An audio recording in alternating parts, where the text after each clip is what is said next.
everyone and welcome back to my channel. I'm Lewis. I'd just like to welcome everyone to my channel, and if you're new here, please subscribe and leave a thumbs up as this really helps my channel. Today's video is going to be florist secrets and hints and tips of what I would do, as I thought this was quite a good video for me. As some of you know, I'm a level 1 and 2 qualified florist really, so I thought I'd share some of the hints and tips that I have from inside the industry with you guys, and hopefully this will help you with what the difference is between supermarket flowers, floristry flowers and other bits and pieces as well.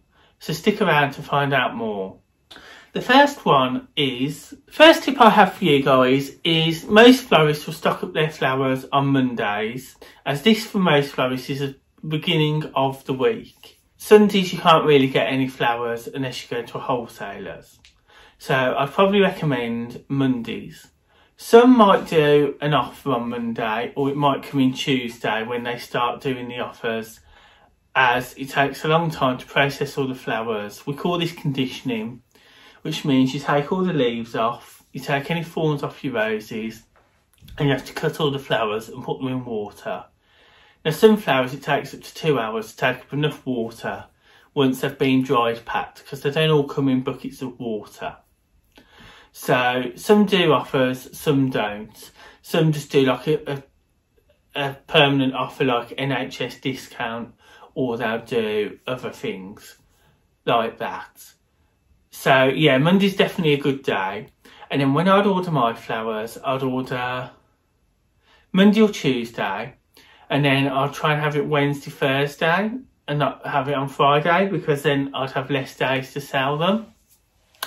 So what I'd try and do as well is have like a Thursday delivery, so they were all fresh, and it kept me going that little bit in the week. Most florists will have 2 deliveries a week if they can, as ordering flowers on the Monday, they either don't last all week, they don't have enough, they sell out, or they will need a little top up here and there, like orders come in as the week goes on, and you need specialist roses, or you need certain coloured gerbers, or certain flowers for funerals. That's what I always found anyway. I always found that I would have an order, 1 or 2 orders at the beginning of the week, and then people would come in and they'd order like the letters like mum, dad, nan or whatever, and then you'd need the specialist flowers, because they weren't really ones that you sold in bunches or bouquets. They were more for like funeral work, and they were fuller, and they were plain really, that you could spray. They were specially designed for spraying. Tip number 2, as florists want you to know about as well, is never leave your flowers in the window or by a direct heat source such as your radiator, or, well, this would be the sun if it was left on the windowsill coming through, as they fade quite often, they don't last as long, and I can't begin to tell you how many people would come in my shop and be complaining about flowers that have died and haven't lasted. This is why also now a lot of florists will have a care card, either separate or they'll add it onto the back of their business cards. So yes, it's worth looking at the bits and pieces they give you for that. I'm just going to move this down. So they don't like drafts either is the other thing. They don't like heat sources, they don't like drafts, and putting them in the window will fade them. The best way to remember it, I'd say, is to think of them as like materials in your home, like your curtains and stuff. You wouldn't have the coloured side of your curtain out on the outside, as it would fade it and it wouldn't look very good. So that's tip number 2. Now I've got on here, I'm just looking on this blog that someone's done. It says ask for discounts as number 3. Now here, like I said earlier, some florists can get a bit funny about it, because I know I always got asked for discounts when I had my shop. And the thing is, I did NHS discount, and I did a discount for the army base down the road. But you have to be quite selective as a small business who you decide to do discounts for. Now one florist I worked for in town was really good, and what he did is he only decided that he'd have different discounts for different years. One year he might decide, oh, I'm going to have an NHS discount. The next year it'd be military or something else. some owners that I worked for of their florists would change the discounts every year to certain people. Now he did a lot of corporate flowers as well and had corporate contracts. So if their staff ordered as well, they got like 10% or something. So some florists get quite offended about it, and I would be quite wary of people asking for discounts because I was selling a high quality product, and this is one of the reasons I did close my business in the end, because I just felt people didn't want to buy my flowers. I wasn't making any money basically, and people weren't coming in. I felt like you'd open a shop and the first month they'd all be in, and then the second, third, fourth, sixth month they wouldn't be coming back, and then people would start coming in claiming, oh, I didn't know the shop was here. So that's one of the many reasons I did close my shop. It wasn't anything that I did personally. I was just sick of people coming in and constantly moaning and asking for discounts. So that's just a bit of personal about me. Now, number 3 is quite an important one for you guys. Some of you will know this, some of you won't. The thing is to cut your stems on a slant, and not just to cut them across like that. When you cut them on the slant, it opens it up more so the water can go up the stem and the water gets to the head and the rest of the flower basically. You don't want to be cutting it straight across and then it goes all dull and the water can't get up. Whereas when it's cut on an angle, it's slightly raised up and it isn't just solid on the bottom of the vase where the water is all trapped. It can go up easier and it gives it a wider surface area for the water. So that's tip number 3 for you guys. Maybe just have a look next time you get some flowers as well and cut them 2 different ways and compare them, and then you'll see the science behind why we always tell people to cut on an angle. Now, following on from that, tip number 4 commonly goes with number 3. What I'd recommend is using the flower food. Now, the odd time I did forget to put flower food on my flowers, mainly when it was family, as I was rushing. But a lot of the times my actual customers did actually get the flower food. If you haven't got any flower food, you can also use some lemonade, like Lindt 7-Up or something like that, just a little bit in the bottom, as this will keep them going for longer as well. Oh, I just wanted to add to that before I move on to the next tip. You can also use a little bit of bleach as well. Don't use a lot, but you can just put a tiny bit in at the bottom of the vase, as this is quite good as well. It keeps them quite fresh and the water quite clean as well. But if you put too much in, it'll probably kill them off. Now, tip number 5. Tip number 5 is to wash your vase. There's no point getting fresh flowers into a dirty vase. It'd be like having to wash yourself in a dirty bath or shower when you've been working all day or whatever. What would be the point in that? So what you want to do is you want to clean all your vase after each use. Don't just use your flowers and think, oh, that's nice, and put the vase back underneath your sink or wherever you store it, and it's got that horrible green slime all hanging off it, and it's got all cloudy. You know, like when you get your things out your dishwasher and it's got that misty look about it. You don't want that in your vases. You want it clean and crystal clear with its glass. And then if it isn't clear glass, you might want to shine a torch or something and have a look. Get some light in there and have a look that it's all clean. So the bacteria isn't building up from the old flowers that you've had in there onto your new ones, because they won't last longer. It'd be like having the same stale drink for us all week. Imagine having the same coffee or cup of tea all week.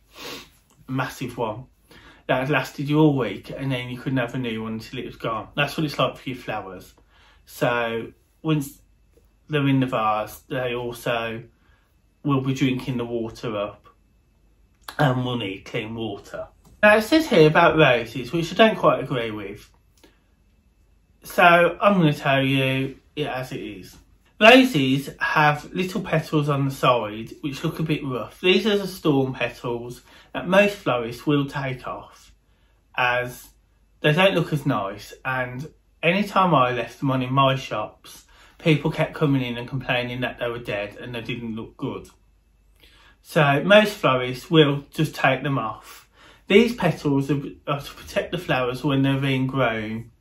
They're called the storm petals because they protect it from the storm. But a lot of people, like I say, didn't like them. They complained that my flowers were always dead, and this in turn affected my reputation. So what I did is I'd take them off and I would leave them at that, really. It's saying here that the more petals you've taken off, the older it is, which is complete nonsense, I think. With my experience and my training, when you look at a rose flower, it's only old if it's going brown or it's going like dried at the top and it looks like a dried flower almost. That's the only way I can describe it to you guys. So it's not that we florists take a load of petals off to make more money or anything like they're saying here. It's purely just, we take off there's about 3 or 4 storm petals depending on the roses. So we take them off just to protect the reputation of our business, really, because people used to think they were old. And I had the same as well, funny enough, when I had things like grey roses, people would say they're brown. And I think the one thing looking back I've got to realise is people see colours differently. Some people are colourblind, some people see colours differently or opposites. But I did love the grey roses. But they, you know, they're all different. I always try to offer something a bit different. Tip number 6 is another thing I got a lot of in my shop, is people were saying that the flowers didn't smell. Flowers now are grown to be harder standing, so they last longer, and longer stems, because florists don't want little stems about that much. Florists mainly look at now how long the stems are, so they can use them roses or them gerberas or the chrysanthemums or whatever it is, whatever the type of flower it is you're looking at, can be used in funerals, weddings, or anything really. I mean, weddings will be bespoke flowers and ordered in, but you want them long, so if you've got any left over, you can use them in funeral work, or you can use them in a little gift bouquet and do it like £15 when really it should be £30 for a little little bouquet for like the grave or something, to use up your stock at the end, because you're always going to have leftovers, especially with weddings. So they don't smell as much as they did probably in the 70s and the 60s. I've always known them like this, to be honest, as I was born in the 90s.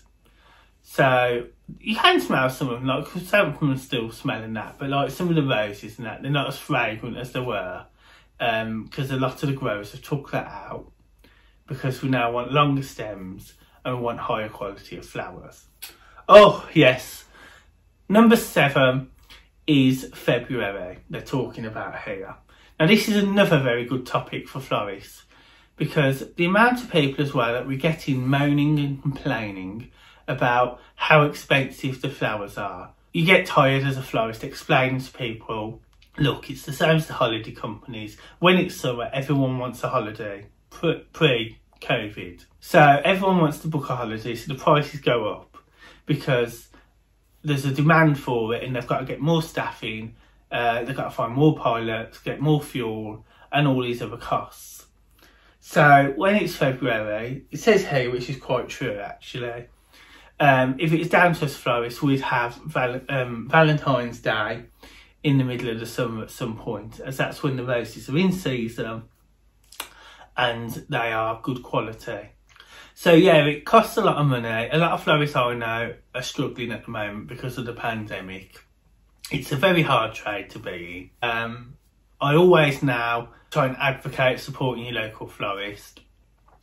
And yes, it is tempting when I go to Lidl and I see that they're selling things cheap, or Aldi, and they're selling the roses that I would have sold for the grave, 12 roses for £3.50, but mine would have been £6 or 2 for 10, I think I used to do mine at.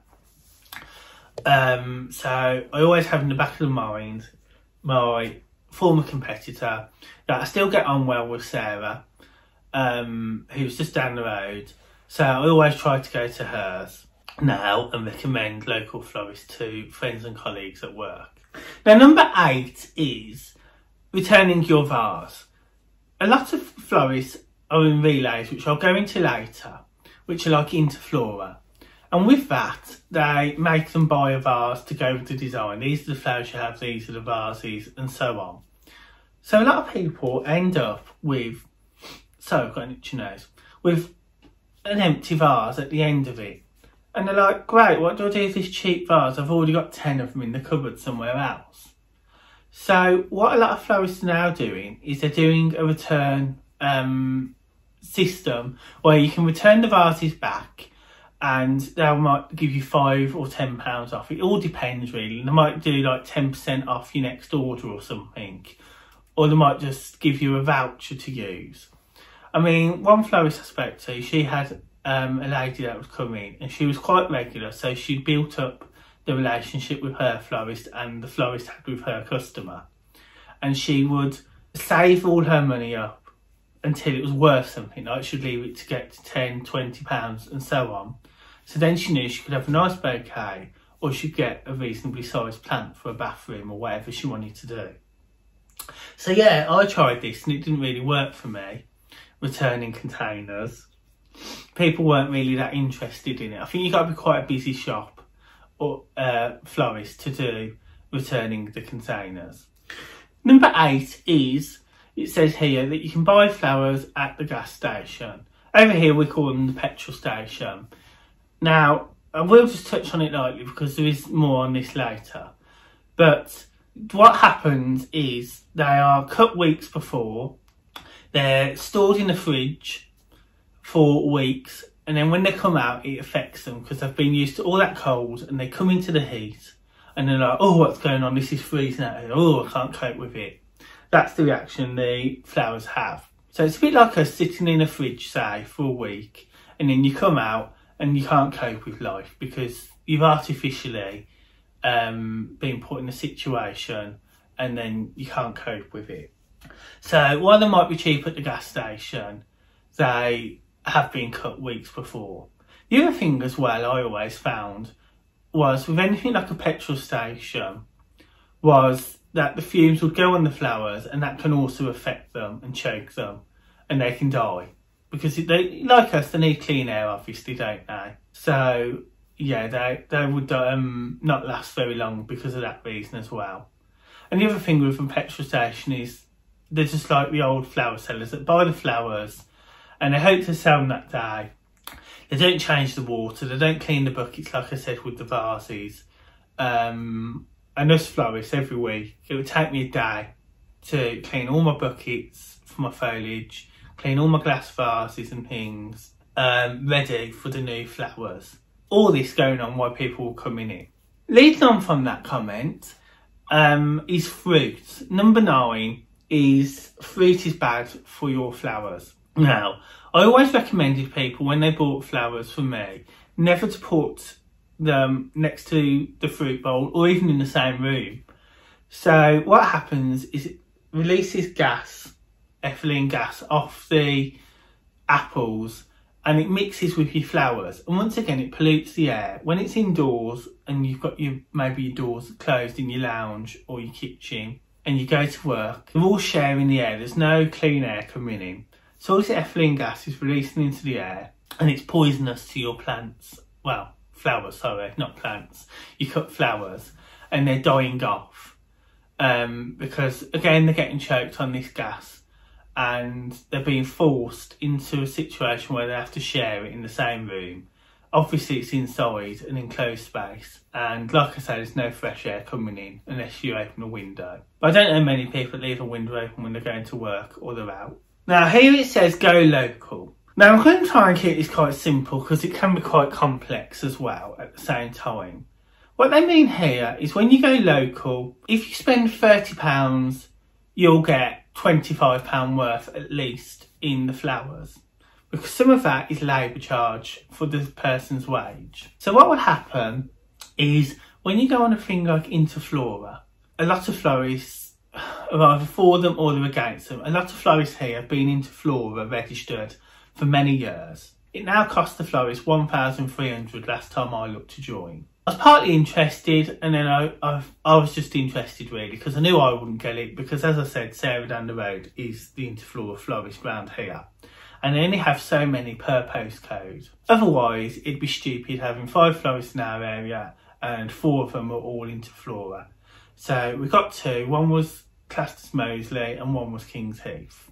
So that's why they're both in King's Heath now, and that's the quota for Interflora. But anyway, when you order on Interflora, what happens is they take a commission. They might take 10%, 20%, I don't know what it is, but they take it off, and then you spend £50, £30, whatever, and then you get flowers that look like £15. They look like a supermarket bunch, don't they? This is because Interflora take off their price. You know, like when you go on like Deliveroo, they take off commission. Well, that's exactly what Interflora do. And Florist and these are called relays. Basically, they're middlemen and women that work in a massive call centre, and they gather all these orders.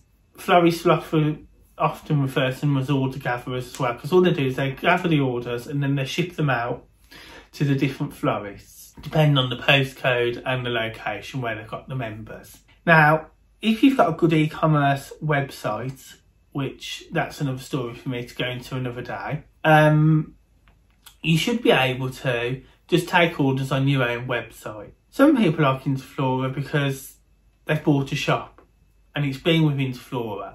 The one that I go to, she bought her shop as a going concern business, and it always was Interflora. So sometimes you've got to weigh up. If you're buying a florist and you take Interflora away, a lot of the regulars will be like, oh, well, that's no good, I can't use that, and people don't like it. So you've got to weigh up, does it add value to your business or does it not? You've got to look as well at the statements, because some of them will make the statements very hard for florists, and they'll make it as hard as possible, so you don't know if you're losing £2 a month through them or making £2. Most of the time you're losing money because they're taking such a heavy commission. You're basically just getting rid of your flowers for free, is what I found when I was with Direct to Florist. So yeah, if you go local, you always get better value, I find. And the best websites I saw for florists were ones that have put their own designs on and put a bit of time and effort in, like I did with my business. I never found it good to recommend what I do as well is when people come into me and they wanted flowers in Dorset or anywhere across the country, I would take a bit of time, maybe an hour at minimum, half an hour to an hour, depending if I knew the area and if I'd used anyone there before. And I'd read the Google reviews as well. I'd look them up on Street View and I'd have a look at their website and see what I thought and what they said about them and any reviews that come up. As obviously when I'm selling flowers, I wanted it to be the best quality, and there was lots of different things that people don't always see. And as a florist, when you're in the industry yourself, you have a feeling of what's right and what isn't, and you go off your customer's brief really. Some want to spend money, some people don't. So you got to get the right ones in the right areas. The other thing as well, what's a main priority for me, is you don't want to florist the other side of Edinburgh, say, and then the recipient is on the other side, because a lot of florists will have a radius where they deliver. So they'll just not want to do that really. They'll be like, oh, that's too far to go. It's not worth my time or my money or getting my driver out. Because what I had to do is I had to close my shop every time I delivered as well, because I was on my own. Number 11. Now, it's a common misconception, just like with cake bakers and makers, that you make a lot of money. People say florists and cake makers are the worst, and that you hear a wedding and you see dollar signs flash up in your eyes. But this is not the case. I did a very select few weddings, as a lot of people, like I say, I don't want to be negative on my channel, but they didn't want to pay. You can't have a £1,000 wedding and only want to pay £250 for it. A lot of this is the labour charge, as I said earlier. You have to charge on all your work a labour charge, which is your time for doing it. Like a bouquet and water would be 30 minutes, but a wedding, it could take a day or two, depending on how big it is. You might have to get extra staff in and then pay them as well.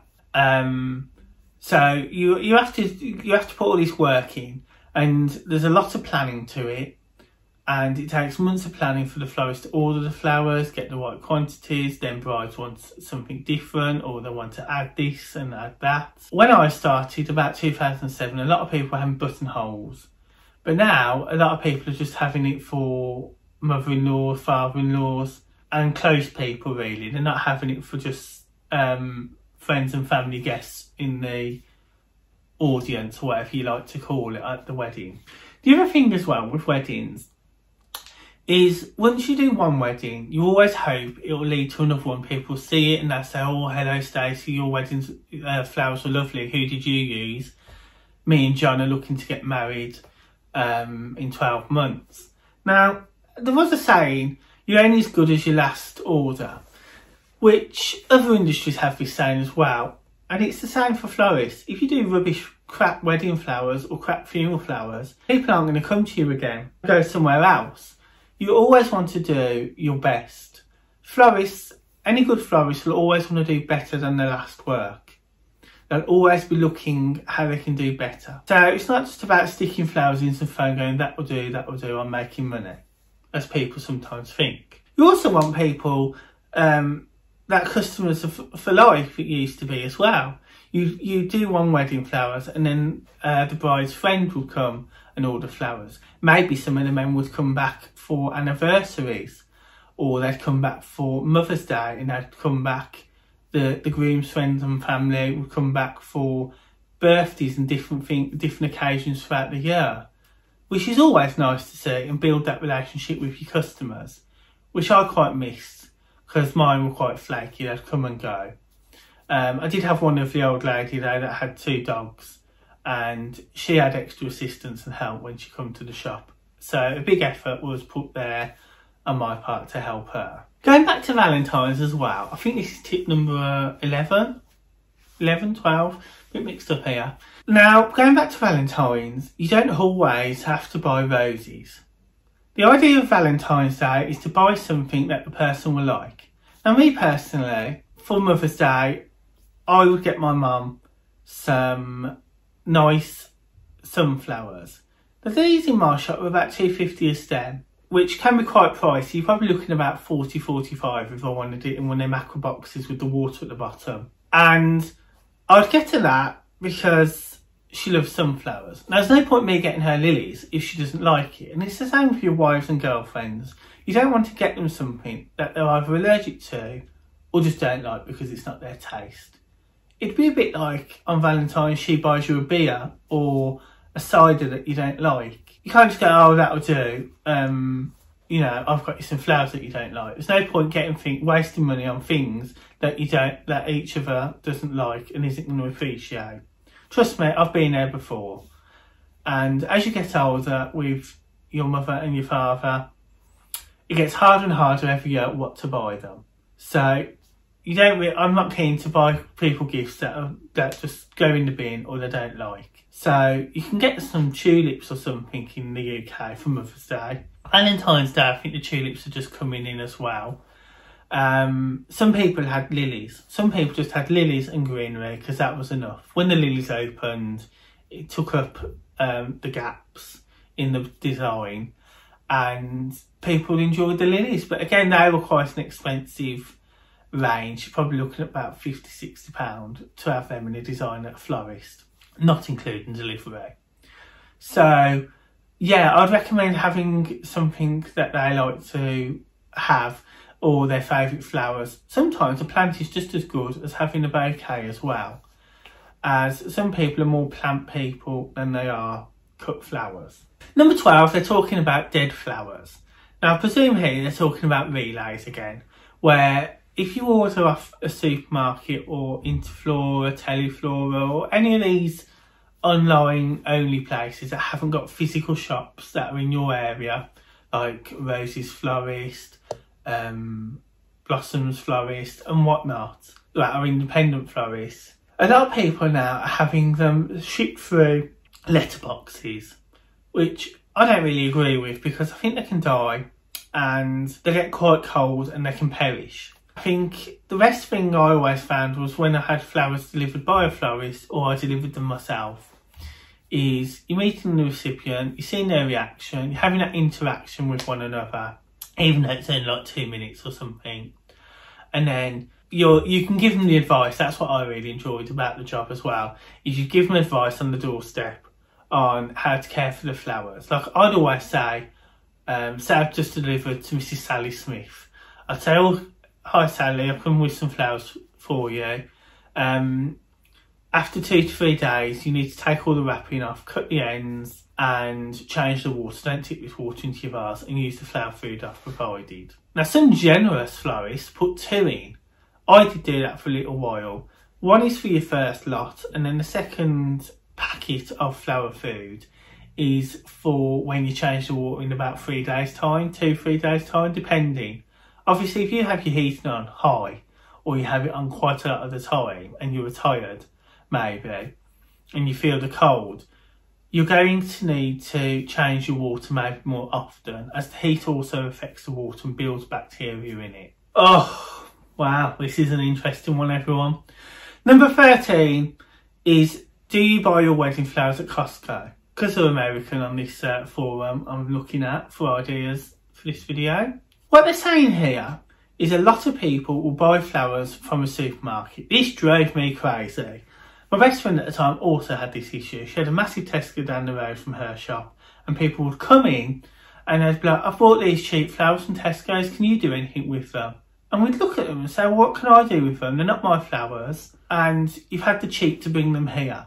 We'd say it's like eating your Nando's and then bringing your McDonald's milkshake in so you don't have to buy their dessert. You wouldn't do it in a restaurant, so why do it with a florist? We had people bringing flowers in from supermarkets saying, can you make them look any better? Well, the only way to make them better is 1, to buy our flowers for the reasons I've stated before, and secondly, we can't make them look any better, and I was never willing to mix my flowers with some supermarket flowers. Because like I say, it's like the restaurant analogy I used. You wouldn't mix someone's main course meal in a restaurant with a McDonald's pudding and start bringing your own McFlurry in halfway through a 3-course meal, would you? I get people want to save money, but I think also the public needs to be more honest with people about budgets, because when I used to ask for weddings, people say, oh, I don't know what the budget is. It's not a game florists like to play. It is so we can get an idea of what you get for your money and how realistic it is. Because there's no point just wasting our time saying, well, I think this £25 plant looks nice over here. And you say, oh no, I can only afford 15 this week because I've had to pay for my car insurance, or whatever the reason might be. You don't have to tell us that, obviously. So, yeah, I would be more upfront with your florist as well in this, to tell them what your budget is, and then they can have a better idea and advise. See, if someone said to me, oh, I've only got £5, I could sell them one of them little mini rose plants and maybe decorate it as well. I always wrap mine in some nice paper and stuff, so that also matters as well. This is a brilliant one here, everyone. Flowers don't water themselves. This is number 13, I think, now we're on. Call to complaints because your flowers are dead just 3 days after. We know you probably didn't even add water to the vase. Don't forget to use these pro tips to make your flowers last longer. And then there's a link. So, yeah, once again, as well as keeping them out, you've got to remember to water your flowers. And my advice for this is, it's never been easy with all this technology we have. We have Alexa, we have Google Home, and we have Siri on our phones and watches now. So you can set a reminder on these devices. I'm not going to say anything because mine might start listening in a minute. And you can set these reminders to water your plants. Now, I did see an app that you can pay for, which seems a waste of money to me. But anyway, it was an app that it reminds you when to water your plants. And you've planned it out on a map of your house, 2 in the bathroom, 3 in the bedroom, or whatever. And what the idea of this app was to do is you monitor each plant and when it needs watering. I generally have 1 day a week. It'll be the end of the week, like Friday, Saturday or Sunday, because they're the most times I'm having off at the moment, depending on my rota. When I'm off, I normally water on the first or second day of my 4 off days, if I'm having 4 off. So you need to be watering your flowers and your plants, really. really, and not let the water be too cold either. You need it to be quite warm. Not warm, but like tepid. You don't want it too hot or too cold. So that's it for today. I'm going to leave it here because it says 42 minutes and I've got to edit it, so I think that's plenty of content to work with, and I think that's enough information, or you guys are going to get overloaded. So I hope you enjoy these floristry videos, and they're a bit different from what others are doing on YouTube. Please remember, if you like these videos, give them a thumbs up, as it really helps my channel, and by Christmas I'm hoping to get monetised. I just want to make it clear, any money I make on my channel will be invested for years to come back into my equipment, any adverts maybe I take out, and any partnerships with working with other people and collaborations that may cost money. Also, it'd be great to make some money eventually as well, so when I go travelling it'll go towards my petrol as well when I'm filming as well. So every little does help, and I am looking into that. So please leave a thumbs up, subscribe below, and also comment below as well, as this really helps, and I love interacting with you guys as well. I'd love to see more people getting involved. There's nothing to be scared of. Any scammers and spammers are removed on my channel. So I'll see you all in the next video, which will be a shop with me, I think. See you all soon. Bye!